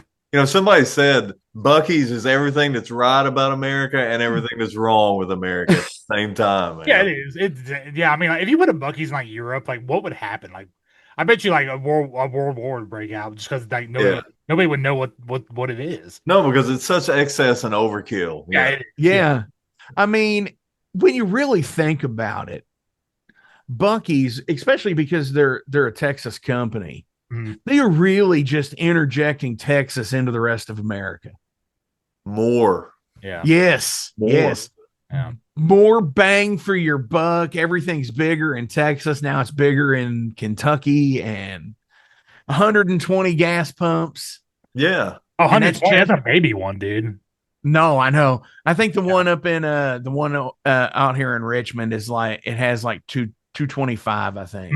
Yeah. Sounds about right. And and they put their billboards up that says, the next Buc-ee's is 350 miles away. Yeah. That's pretty ballsy, but it probably works. There's probably people that go, "You got it." And they're on. Well, and honestly, it is like an amusement park. It really is. It models the business off of it being like that. It's like, look at all the crazy shit we have. Yeah. We have brisket, we have pork, we have chicken, we have turkey, we have beaver nuggets. We've got, all that shit, and not to mention all the jerky selection. I feel like Buc-ee's isn't modeled after Black Friday at Walmart 6-7 years ago. It's like, you want this every day, all day? Here you go. Yeah. Yeah. And I've been out after gigs and went there at 2 a.m, and it's still wide open. We have too, actually. My first Buc-ee's experience was after a show up at Mark's up in Indiana. Yeah. We're driving back, hit Buc-ee's, and we spent 45 minutes there just buying shit we didn't need, because that's what you do at 2:30 in the morning. So get this. The beaver nuggets, they're the little corn puff things is what they are. Yeah. That's what they're a breakfast cereal already. Yeah, we did that. Yeah. Did you do it? Yeah, you pour milk over them. I honestly didn't know about this. I never really liked them. I thought they're overrated, but dude, if I had some milk, I would fucking try that. Well, no, I can't remember. It's not Honey Smacks. It's like the corn, the sweet corn puffed ones. Yeah. Sugar Pops? No, corn no, Pops, I think it's called. No, because I think those are like Kicks almost. Maybe remember Kicks? Kicks, I do. They still have it. Do they? Yeah. I don't think it's up here anymore. Oh, really? Yeah, I think it might be a regional thing. Kicked. What is one thing that you just truly love? Honey. Hell yeah. I mean, Hell just Um, that's an easy one. what's been the best part of your day so far? I've messed my knee up. I pulled something in it. It snapped. I don't know what it is. It's some kind of muscle, and I've really been struggling with it. But I got out today and I mowed my yard, and the more I mowed and the more I walked, the looser my knee got, and it just makes me feel good. I think I'm on the mend, so that's good. That's been a good part of the day. Might have been those cooler days, like not as limber as when it's 90 out. Yeah, and I don't know. It just something felt good today about movement. So there, I celebrate that today. Yeah, that's awesome. Hell yeah. What's the driving the late nights? I'm sure we all go through that, especially, playing the crazy small. You do play a lot of smaller places. Yeah. One horse town type stuff, especially being from Eastern Kentucky and stuff, to being out in the Eastern Kentucky mountains and shit like that, and the hills. What's the craziest thing you ever saw on the late night? We've seen some creatures cross the road in front of us that we're not really sure what they were. I don't know if they was a chupacabra or stuff like that, but I've seen some bizarre things. And two, it's 2 a.m. or 3, and I've been asleep, so maybe I didn't really see them. But they're seeing some weird things I've seen. I've got pulled over by the cops, several times late at night too, and they're wondering, no decent human beings out at 3 a.m. on this road. So why are you out here? And you have some pretty interesting conversations with police officers at that hour. You ever like sign for me, get out of a ticket or anything? Like here's a vinyl, if you let me go. No, I've been recognized maybe once or twice, but that's awesome. Yeah. Now I'll tell you what, I just got pulled over the other night and I had a honey t-shirt on, and the cop really dug the honey t-shirt. Like he couldn't get over that. And that may have gone a long way and get me out of it. Dude, I need to get one of those. The last one I got was the 8-track. Shirt. Oh yeah, that's a great shirt. Thanks for getting that. Yeah, man, that's awesome. I love this shirt. Hey, do you remember Art Bell? Yeah. So we used to just listen to Art Bell on the way home because he was just hitting his stride about 3 a.m, and that would get you home on the sleepy nights. Right. Yeah. He must have been local up there on the radio. He was coast to coast. You just didn't have him though. Oh yeah. Yeah, the radio show's called Coast to Coast. Yeah, a lot of my stuff was syndicated, but it was like Sunday, like Casey Cates on top. Oh yeah. For like House of Hair with D. Snyder still goes right now, and there wasn't much syndication other than like AM radio and stuff like that. I used to be a big Paul Harvey fan. Oh yeah, I dug Paul Harvey too. Yeah, because I just like listen to his voice. His sign off was the greatest. You should be a big Steve Harvey fan too. I am actually. Yeah, I like Steve Harvey too. Steve Harvey's pretty good. Yeah, Steve Harvey's. They need to take him off Family Feud and give him a judgeship. They need to give Family Feud back to Richard Karn. Actually, yes, they do. I agree with that. Richard Karn, best. Yeah. Al Borland, definitely. Do you have a favorite memory of watching a movie with your family? We always, like on New Year's Eve, the little local TV station would show horror movies like at midnight. Sure. And I just remember staying up and we'd watch whatever the creepy movie was, The Creature of the Black Lagoon or whatever. And I just remember watching those and going, this is super creepy. I'm up past midnight. These are terrifying movies. It was always fun to do that. And Chiller. Did you have an equivalent of Chiller? We had a Chiller theater that came on like every Friday night where they just show those real bad B scary movies. Not in my day, but what we did have was like our local Fox affiliate up here, like WDRB. It was that there was very much not a lot of stuff going on, especially in the early days. So what they do is they get these rights to films and stuff, or they'd get syndication rights for like the Highlander television show. Yeah.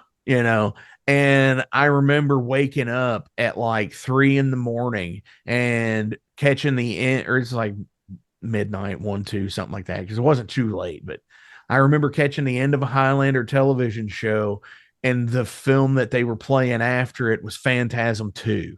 Oh yeah. And that blew my fucking mind because I was like 11 when I saw it.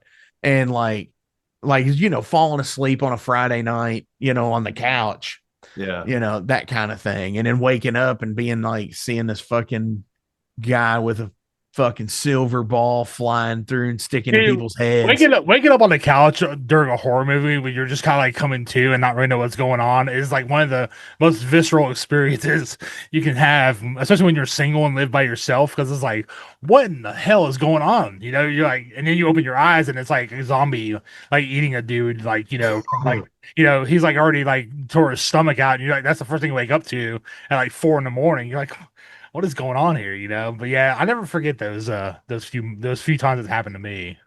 And this channel too would also throw in Godzilla versus somebody too. Yeah, sure. That, and those are always good. Mothra, Rodan, Mecha Godzilla. Rodan. Oh my gosh! I remember the Godzilla. Yeah, those. King Kong was top tier. Yeah. Yep. Very good. Yeah. Getting the original, like the 1933 King Kong, not the black and white one, not the one with like Jeff Bridges or whatever. One of my favorite movies, actually, is that 33 one. Oh, is it really? I've never seen it. It's so cool. Like what they had nothing and what they did with nothing, like compared to nowadays. Like, just sure, play monsters with the stop motion and stuff. Like it's awesome, man. Dude, Peter Jackson actually owns 2 of the Kong armatures, the models, just like it's like the bare skeleton frame. Yeah. And because everything else is like eroded off of it and shit. Yeah, I'm a big fan of the 30s like horror and sci-fi stuff, actually. I think that was a really cool time because like they were just like getting started, figuring stuff out, but made stuff that looked pretty cool for back then. It still holds up because it's all real, it's all puppets and miniatures and stop motion. Sure. Even get up to like Jason the Argonauts and stuff like that, and like 60s and stuff. Like I dig all that too. I love those movies. Those skeleton fights are like, oh yeah, well, I mean that's just like I like a lot of like stuff like heavy metal and stuff like that where it's like rotoscoped. Like Fire and Ice is a prime example where they had actors there, but then they just drew over the frame. Yeah. And they did the animation. Right. That's cool stuff. The FBI is following you again around, just so you know. Jason, do you have anything else? Is the honey shirt available for order on your website? Funny you should ask. It is. We're trying to get them produced right now. She went to 2 or 3 different companies, and we're trying to find who gives us the best version of it. And it'll probably be out, I would say, within a month, Teresa.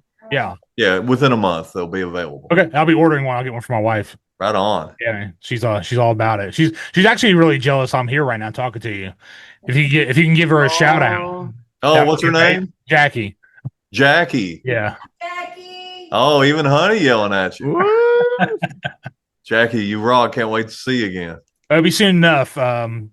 You started coming to Asheville when we were busy, so we need to like send you my calendar so you know when not to book a show. Hey, I'm coming pretty soon with Driving and Crying. I know, but my wife's like will be like 9 months pregnant by then, so it might not be. But where is there a better place to give birth than the Gray Eagle? Oh, the Gray Eagle floor. Yeah. Well, I'll ask her. I'll tell her your recommendation. No, we need to do this. We need to make this a thing. We're going to do like weekly update videos on that. Sway and Jackie bring the pregnancy bag, the crash bag to go to the hospital with. Well, no, we'll just bring an extra laid back shirt and just catch her in the laid back shirt. Well, or get that Bucky onesie first. Boom. Yeah, we could do that for just honestly, there you go. Get a honey onesie. Yeah, that's it. Dude, just grab me one on the way in. I'll pay you back. All right, that'd be yeah, perfect. Right. Doing the thing and doing how Bucky's print is like the little beaver head all over like polka dots. Yeah. You have honeys like that, or alternate between honey and the Cooper picture. Well, listen, about 2 months ago, she ordered a set of pajamas tops and bottoms with her face all over it, just like that. The Buc-ee's thing. That's amazing, man. Well, it's an That's even better great. story because she got the size that was too big for her. So we took it to the show that weekend and someone bought it. We sold it. So there's somebody out there with a honey PJ set. Dude, is it like the one piece PJ set, or is it just like No, it was top and bottom. Okay, yeah. You gotta go with the moo dude. The moo is the way to go because that would like fit her style. Well, you're right. Curlers and everything. So yeah, dude, threadless. I mean, it sucks because threadless is, you know what it is. You don't make anything off of it being a musician. But I'll tell you what, if you want to do some really cool one-off merch, threadless is the way to fucking go. They've got bath towels. They've got shower curtains. They have everything. Like, I've never looked at it. Oh yeah, it is great. Not you can do like one-off shirts on there, but like skateboard decks, cell phone cases, messenger bags, you know, all kinds of cool stuff. That like a honey shower curtain. Oh, that would make you want to take a shower, wouldn't it? Yeah. I mean, could you imagine with that disappointing look on her face? Like, just after you didn't watch that. Like, come on. That's great. Oh, shit. Laid back, I have one more question for you, but before we get to it, as always, everybody, you know, I go through this every week, and it's one of my favorite parts of the show because I get to tell you about all the links listed below. So give likes, shares, follows, go do all the things and all the stuff. Hello. Do you want to give the spiel too? Come on, baby. Come on. I got a friend. oh. This is Diana Prince. Oh, Yeah. She's my my new one. She had her almost a year. I may be related yeah. to her. I'm sorry. Yeah, David Prince might be related. We may be related. Yeah. Are you laid back kitty cat? I think she is. Perfect. That's my cousin. But honestly, you probably keep the same hours. She's crazy as shit in the middle of the night too. Oh yeah, probably so. But as I said, links, they're listed below. So please give likes, shares, follows, go do all the things and all the stuff because that's what matters. Go buy merch, go see shows, get out, do the things. Things are hard, times are tough, you know, just fuck. Go enjoy life while we all can, because you're not guaranteed fucking tomorrow and nobody is. Dave, laid back, honey, Teresa, do y'all have any shout outs or anything else you'd like to promote today? Tree, you got anything to promote? You know, shout out to like every time we come to Louisville, man, there's a good group of people that always come and see us, and I so appreciate them. They're always showing up. Same way with Asheville, there's a core group of people that come, and really just to everybody that, you know, you can set at home, and it's a whole lot cheaper to set at the house, and then, you know, not get out and go hear live music. But the people that are doing it, man, we're so appreciative of it. And without them, you know, we're in the basement playing. So I don't take that for granted. People spend their money to come see you play, and they pay attention, and that means a lot to us. So shout out to all those folks. Yeah, well said. Definitely. Yep. I'll be looking at Tracy Gunn's guest solo on her next album, by the way. Ooh. You know, that's not out of the realm of possibility. Yeah. I mean, you can or a laid back solo on the next LA Guns. Yeah, we never know. That's probably way out of the realm of possibility. I got to tell you, man, Tracy can still just smoke it. Oh, yeah. He is still so yeah, good. I watched that video, dude. I was pretty impressed still. Yeah. Well, I mean, even that metal show, if you remember that. Yeah. That, you know, he did a couple of the wraparounds where they would always have a guitar player. Yeah. Like one day they actually got Michael Schenker to do it, and it was for like Eddie's birthday or something. But like Tracy was on there a few times, and he was shredding the fuck away. Oh, he's great. And you know what's funny? That's one of the first things that Tracy and I started talking about, because I knew he did an album with Schenker, and I said, man, what was that like? And he would just tell me all about playing with Michael and how cool it was, and how German Michael is. And he had all these Michael Schenker stories. And I'm just like a little kid sitting there going, oh my God, you play with Michael Schenker. It was great. What's your favorite Scorpion song? Oh man, it'd be something off Love Drive. Loving You Sunday Morning's awful good. I like that one a lot. Wait, that would be a good laid back cover. There's your metal cover right there. And maybe just another Yeah. piece of meat or something. Anything, Yeah. anything's good off Low Drive. I think that's a great record. Hell yeah. So as I said a minute ago, things are hard, and just going through things day to day life. How do you just maintain, like, dealing with things like anxiety, just like the state of the world, seeing all the news? How do you just like sit there and just say, you know what, this is what laid back is, and this is how I just need to do it? How do you get into that? I've turned the news off. Like, I just don't watch it. I don't care. It's out of I can't control it or do anything about it. I don't want to hear different people's takes on what I'm supposed to think about it. So I don't watch. When I was teaching and really into social studies, I watched everything, and I had to be informed because I got to talk about this stuff in an intelligent manner with my students. But I'm not doing that now. And, things are just so bizarre that I just stay out of it. And I get up, and Teresa and I sit in this room every day, and we drink a cup of coffee, and we're just so lucky to be together, and I just kind of insulate myself from that. Then we go off and we play our shows, and we go to a place where everyone pays their money to come and see us, and it's always a good time. So I'm living on a little time. I'm in 10 acres here. There's no one anywhere around me, so I've really kind of insulated myself from a lot of negative stuff, and I'm just living a good life right now. I'm enjoying every day, and everything's pretty good for me right now. Dude, that's amazing. And I lied. I'm going to ask you because you said something about, being a teacher. I do want to actually ask one last thing because it sparked a thought. Have you ever had an experience where, like, somebody in your class, teaching social studies, stuff like that, and being informed that they just were on another level, like they saw the system more than anybody else? Oh, yeah. I mean, every year, when I first became a teacher, I thought, well, you're the teacher and you're the smart person here, and you're going to enlighten all these people. And I found out quick, you're not the smartest person in the room. When you're in a classroom with 30 random kids, you're going to have some kids in there that are sharp. And I taught a lot of AP classes, and those are like the cream of the crop.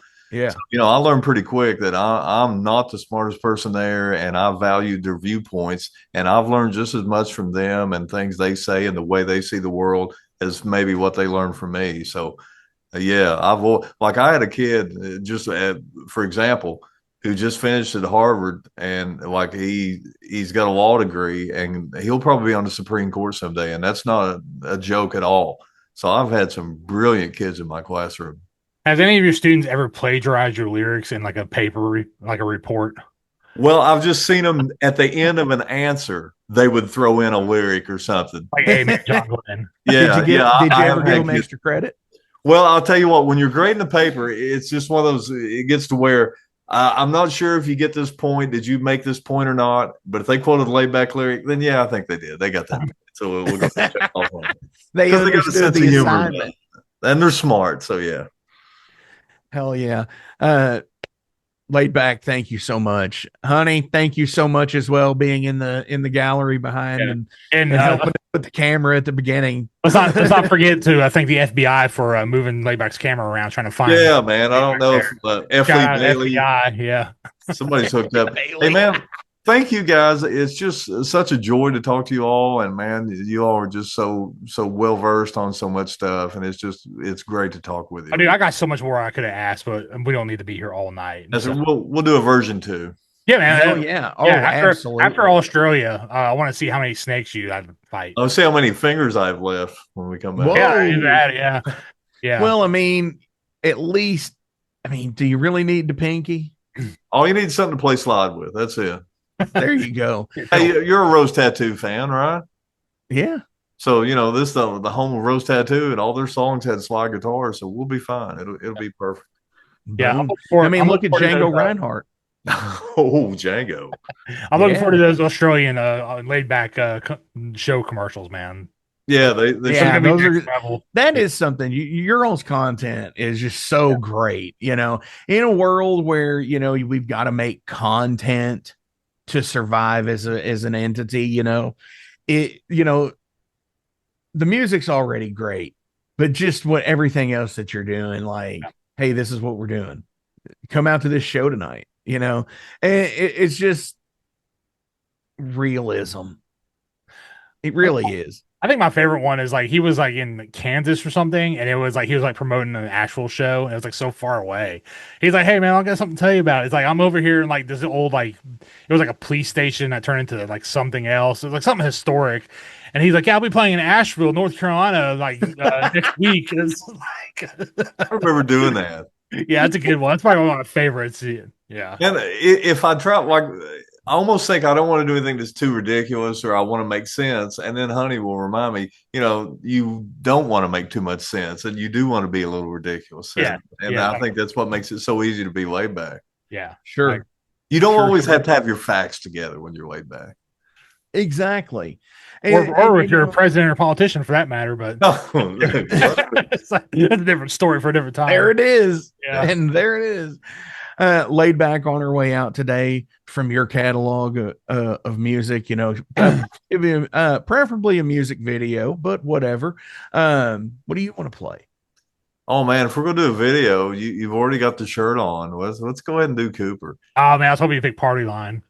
But yeah, Oh, there's Cooper- a video for that, isn't there? I think I don't know. I think there is, but yeah, Cooper. If there Yeah. is, I mean, hell, you know what? Fuck it. We'll just play them both. Yeah, who makes the rules? You do. That's right. Oh, why Live don't, for real today. quick, how'd you decide to bring Uncle Phil to your European tour to play bass? Or cousin Phil? Oh, man, he's an old friend of mine. Like, I'd met him probably online. Here's a quick story. I had a band called Night Train, Mhm. and we had some way managed to book us some shows in England to go open up for the Georgia Satellites. So the Georgia Satellites pull out of the tour, but we got plane tickets at this point. So we went ahead and kept the dates and added a few to it. And I get over there, and I talked to this guy online, never met him. He had never met us. Right. And he goes, "Look, my wife and I are going out of town, but here's the keys to our house. Here's an orange combo amp and a bass amp you can use, and just bring them back when you get done." And he didn't know us at all. And so he loaned us all that stuff. We used his house a little bit, and we just got to know him. They've been over here before. We've been to their place a couple of times, and he's a great bass player. He always has some good bands going. So they helped put that tour together, and we thought, it'd just be wrong not to let Phil play bass on. Yeah, I was like, man, who's this third guy? Why don't we get this in the States? Like, I feel like it's like an import version of Laid Back Country Picker. We just don't have over here, Yeah, Phil, he was great and just a good dude. And his name is Phil. Yeah, Phil. I seen better, so cousin Phil is actually. Yeah. Yeah, It was legit. All right, now we can end it. That was the question I had earlier. I just couldn't remember it for some reason. Dude, that's amazing though. I mean, and again, going back to the thing, things get fucking hard, and you know what? Shit like that's what matters. Yeah, man. And they're just having those friends. Just that's real. Hey, man, here's the keys to my house. It's really, you're just blessed to have good people that help you out and when you need it. And there's people that we don't even know that'll help us out when we need it, and that's a good thing. You know what? I've really honestly. When this was a full radio show back in 2019, I had guests come in the studio and we live stream it on Facebook and stuff like that. But I've actually considered doing a live performance in the Metal Forge, the room here, with the Laid Back Country Picker and Honey. No, we can do it. Man, there is a video for Party Line. It was posted 7 years ago with 58,000 views on YouTube. Oh, well, there we go. You got it. Yeah. Hell So yeah. Yeah. That's fun. I get to ride a 10-speed bike in that one. I enjoy that. Dude, those things are frightening. Yeah, when I was a younger man, I thought they were great, but once you get old, they're that little thin tire. Whoo. Oh yeah, and the handlebar Like those upside down. What is that? Yeah, I know. Like I like those electric bikes now. Where they got the wide tires on them. Yeah, I've seen those. I was in Florida, and some guy kept passing me on one of those things, like cruising, big tires, and I know he had a motor. He couldn't go that fast. It was amazing. Yeah, he wasn't pedaling that shit. I mean, plus it's Florida. I mean, you know how they are down there. Yeah, those hills. It's kind of cheat. Yeah. Cheat on my taxes. I'm gonna cheap riding a bike. Yeah, but you're not really getting good exercise if you're not going up a hill. Awesome. Laid back. Thank you so much. Jason, thank you so much as Yeah, man, well. thanks for having me on. I was pleased to see this was happening finally. So I know it's been a long time coming. Laid back and Honey have been so busy, but we appreciate them and thank you all so fucking much. This has been awesome. Here it is, Cooper and Party Line, double shot. Metal every day, everybody. Cooper. Cooper. Cooper.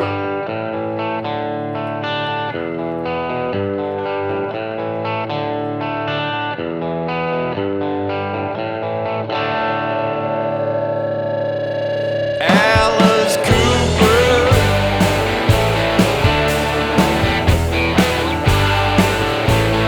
D.B. Cooper.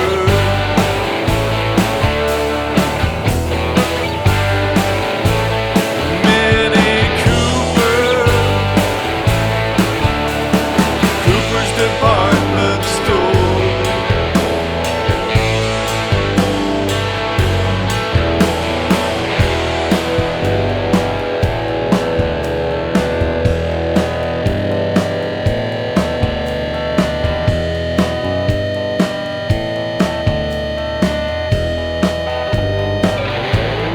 Alice Cooper.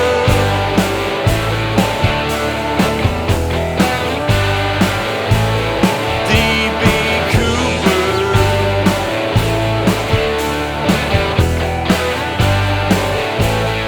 Minnie Cooper. Cooper's Department Store.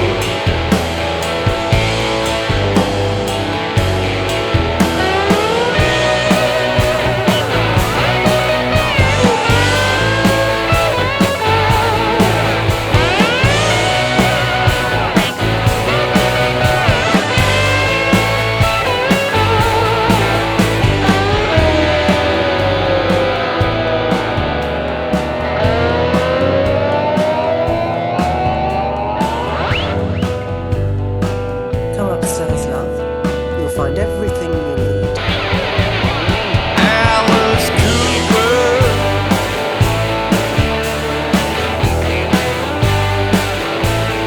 D.B.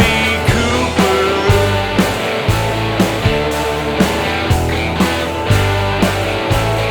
Minnie Cooper.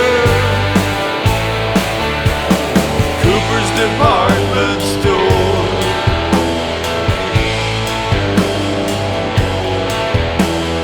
Cooper's Department Store.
Hello?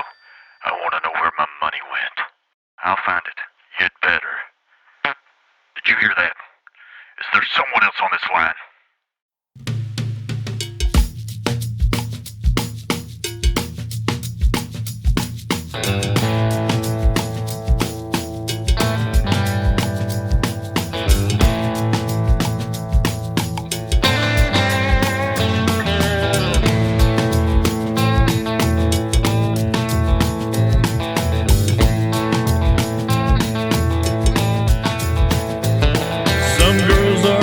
with babies. Some boys are driving trucks. Some folks are moving to Florida. I wish them lots of luck. A marriage is nearly over. A preacher's coming to town. A few folks voted for the Democrat. I can't make a sound. Party line. I'm on the party line. The party line. I'm on that party line.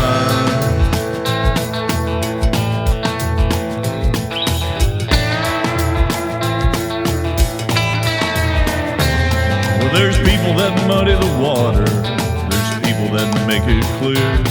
There's people want to know where the money went. They don't know I'm here. You wonder how they found out you trusted your best friend. You laid it out and they played it out. I'm on the other end. Party line. I'm on the party line. Party line. I'm on that party line.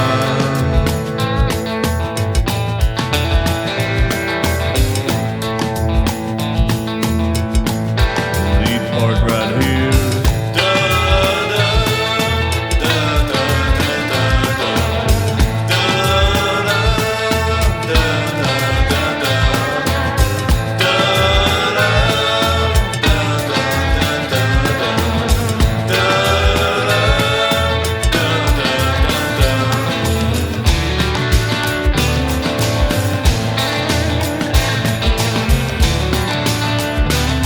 Some girls are having babies, some boys are driving trucks.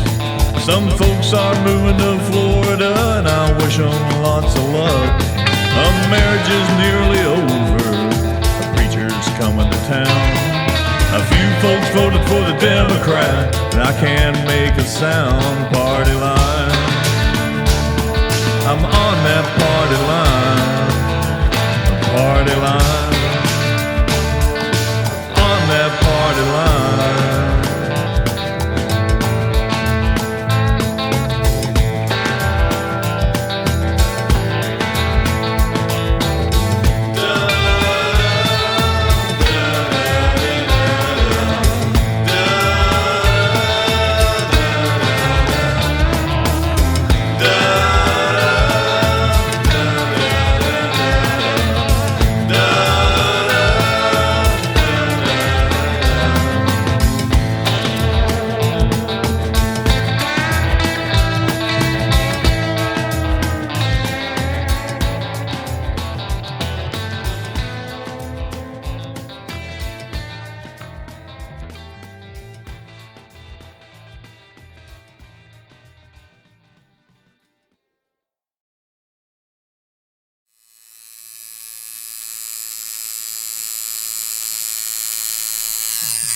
Hey metalheads, you like tattoos? Of course you do. If you're in the Louisville, Kentucky area, come on over the bridge to Clarksville, Indiana, and get you some ink done at Ageless Art. If ink isn't your thing, they have a piercing studio as well. Visit agelessartclarksville.com to see some frequently asked questions, meet the staff. The shop is open Monday through Thursday, 12 to 8 p.m., Saturdays, 12 to 10 p.m., and Sundays, 12 to 6 p.m., all appointment-only spots. You can set up your appointments by phone at 812-283-1793 or email agelessarttattooandpiercing@gmail.com, and someone will get you set up for your first or your next tattoo or piercing.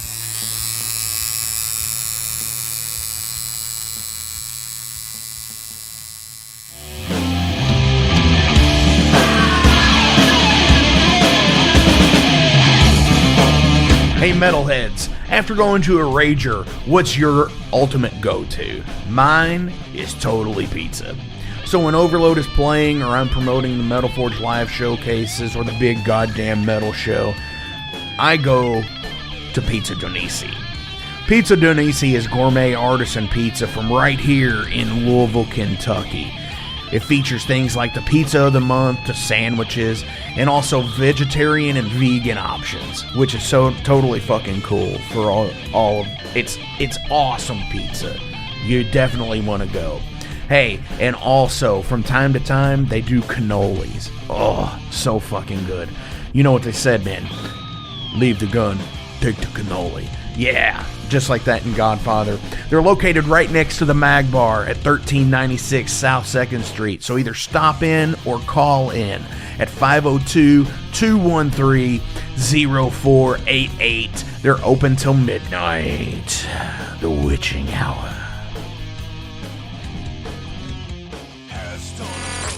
Heineken, fuck that shit. Pabst Blue Ribbon.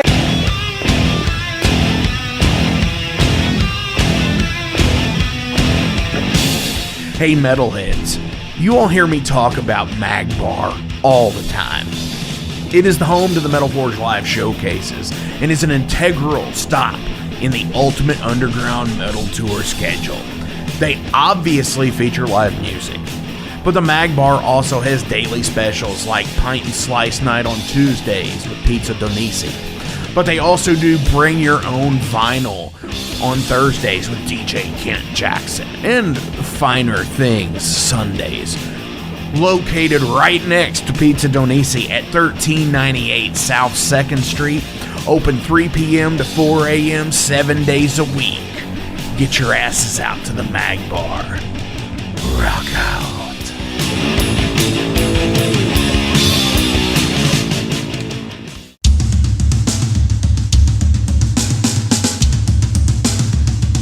For 45 years in keeping Louisville weird, Electric Ladyland has been there for all your eccentricities. While they do offer the best smoking supplies out on the market today, there's a whole lot more to check out. From ashtrays and blacklight posters, to records, incense and burners, and items to stock your metaphysical supply. They're open from 10 to 10, 7 days a week. Located at 2325 Bardstown Road in Louisville, Kentucky, and at electricladyland420.com. Roll out.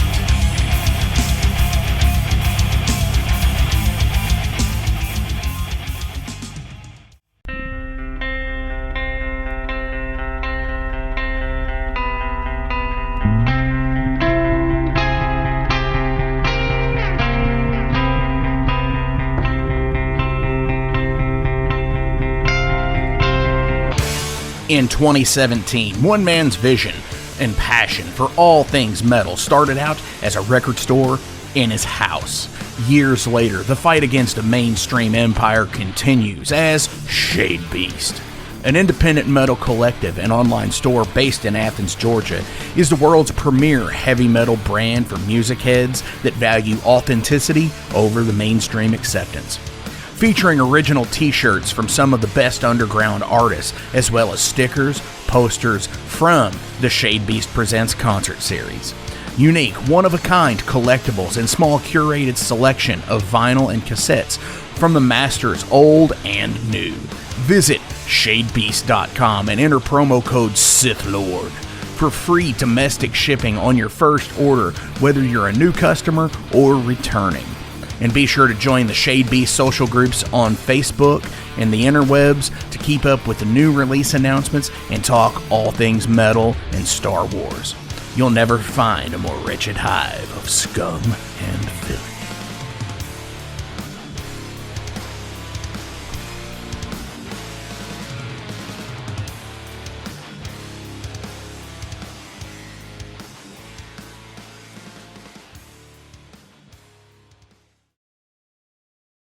Welcome to the night.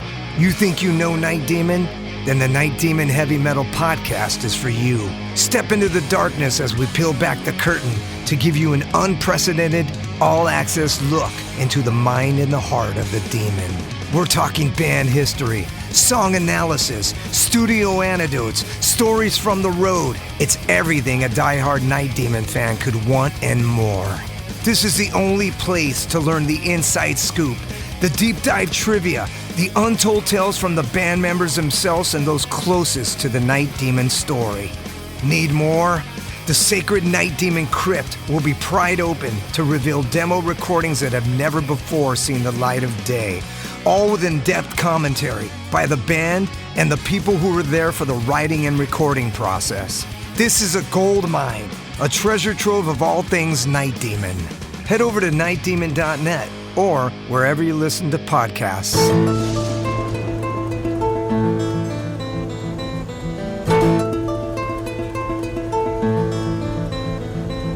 Since 2013, there has been a calling from the underground, from the graves of all those unholy, and they decided to make a zine to talk about all of this.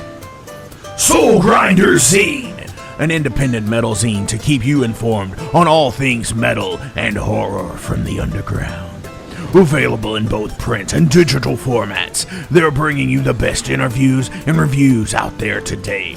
Not only do they do the zine, but they also do compilation CDs. Check them out at facebook.com/soulgrinder.zine and start your subscription now.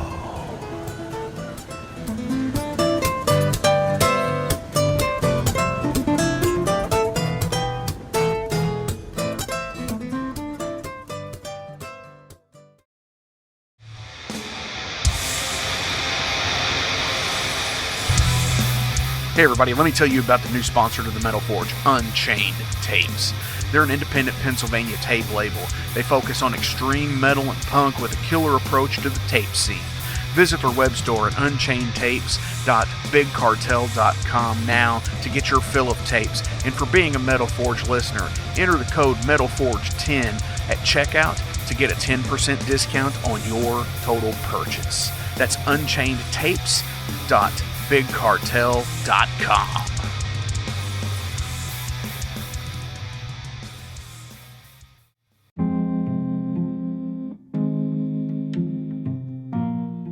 What's up, Metal Forge fans? This is Alan Bishop, the alchemist of Indiana's Black Forest and head distiller at Spirits of French Lick.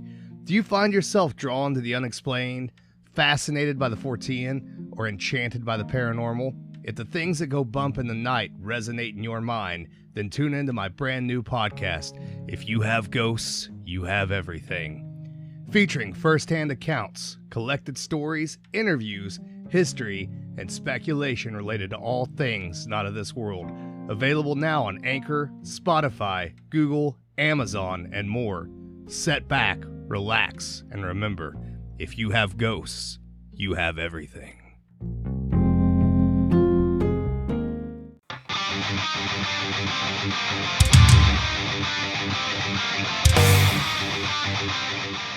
Hey, let me tell you guys about Mercenary Press. They're an independent London label and distributor of all things metal. Mercenary Press delivers the goods from their own independent zine. Trust me, you're going to want to get in on that. To distributing various bands from all over the world, including Cramp from Spain and Sadistic Force from Texas. Visit mercenarypress.bigcartel.com to find out what all they have in stock and what you can order. And for Metal Forge listeners, enter the code METALFORGE10 to receive a discount on your total purchase at mercenarypress.bigcartel.com. Check it out now.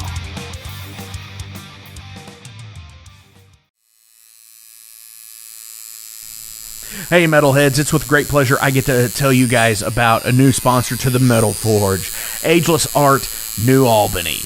After 20 years of owning and operating Ageless Art in Clarksville, Indiana, Phil Garrett had a vision for a new type of tattoo studio. Something that is clean and modern, sleek, refined, inviting. And he's done just that with Ageless Art in New Albany. You can find it at 2736 Charlestown Road, New Albany, Indiana, 47150. Business hours are Monday through Saturday, 11 a.m. to 7 p.m. Sundays are 12 to 6. All sessions are appointment only, so give them a call and go get you some new ink. Or if it's your first time, go get your first one, baby. In a broken wasteland, come to my fire and place your blood and steel upon my